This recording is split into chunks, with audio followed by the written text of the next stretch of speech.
Je vais revenir sur l'origine du symbolisme zodiacal. J'ai montré en 1993, déjà, dans l'Encyclopédie Universalis, un article sur l'astrologie, qui a été réédité par le Figaro en 2006, je crois. J'ai commencé à montrer à l'époque, qu'il y avait un lien entre le nom des signes et l'attribution du domicile.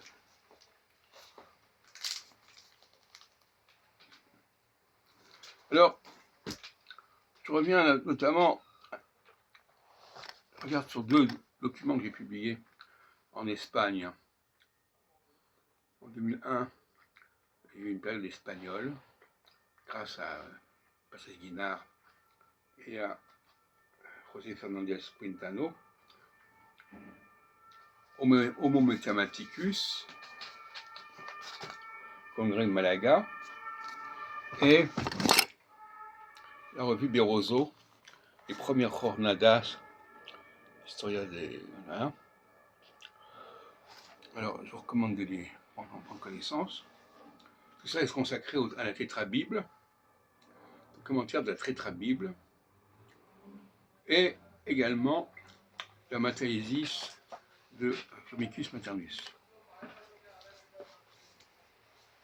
Et donc, ces trois ouvrages, l'Encyclopédie Universalis de 1993, puis en 2001,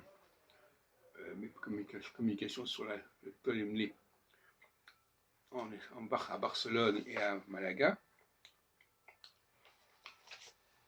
mettent en évidence, il me semble, que le symbolisme zodiacal, le symbolisme des 12 constellations zodiacales, par la force des choses, est inspiré d'un système astrologique. C'est pas nouveau, mais ça n'a pas été dit clairement. D'autant plus qu'il y a des permutations qui se sont produites. Le domicile de Mercure, le domicile de Vénus et de Mercure ont été intervertis dans le système zodiacal par opposition à ce qui est dans les domiciles tétrabibles. Il est évident que Vénus ne peut pas être représentée par la balance et par le taureau, mais beaucoup plus par la Vierge et les Gémeaux qui sont en fin de compte un couple enlacé.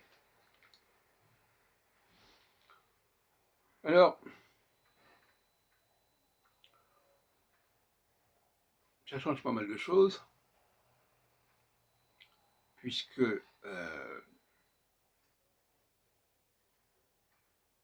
on n'avait jamais établi clairement les liens entre le symbolisme zodiacal et les domiciles tels qu'ils sont présentés dans la tétrabible de Ptolémée.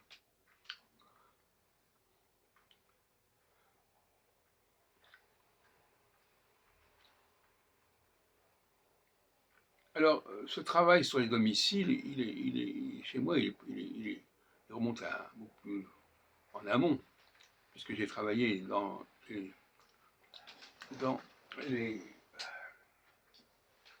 pour l'astrologie, également d'ailleurs traduite en espagnol, entre parenthèses, le nom de las claves de la astrología, dès 78, chez EDAF à Madrid, et qui a été réédité à plusieurs reprises, parce que quand en 92 je suis allé en Argentine, cet ouvrage était encore présent sur les rayons astrologiques. Donc, la période espagnole est quand même assez fructueuse, directement ou indirectement. Et donc, dès 76, j'avais travaillé sur les domiciles, les datations, et j'avais repris le problème en 83 dans les mathématiques divinatoires, et puis également dans les travaux sur le centilogue de Ptolémée, de Bourdin, en 93, chez Trédaniel. Donc, je me suis quand même consacré pas mal à la tétrabible, il faut dire ce qui est. Mais tout ça est assez loin pour moi. J'ai plus de 12 ans cette affaire-là. Disons les choses clairement. C'est un peu comme, c'est une façon comme ça de revenir sur le passé. Il y a des phases. Le travail que je faisais à l'époque, je ne pourrais plus le faire aujourd'hui pour toutes sortes de raisons, parce que ça ne m'intéresse pas trop. Mais par contre, j'ai apporté un élément nouveau entre-temps qui manquait dans ces travaux, à savoir que la Lune devait être en Capricorne et en Verseau, à l'opposé du Soleil en Lion et en Cancer, et qu'ils n'ont été réunis finalement que pour donner de la place à Saturne, par erreur. Saturne n'est pas une planète significatrice, c'est une planète prometteuse, une planète qui est un curseur. Donc, le passage des 6 planètes aux 7 planètes a été une erreur majeure dans l'histoire de l'astrologie, c'est un point qui n'a pas été signalé. Ça a donné lieu au septénaire et également au nom des jours de la semaine. Mais en réalité,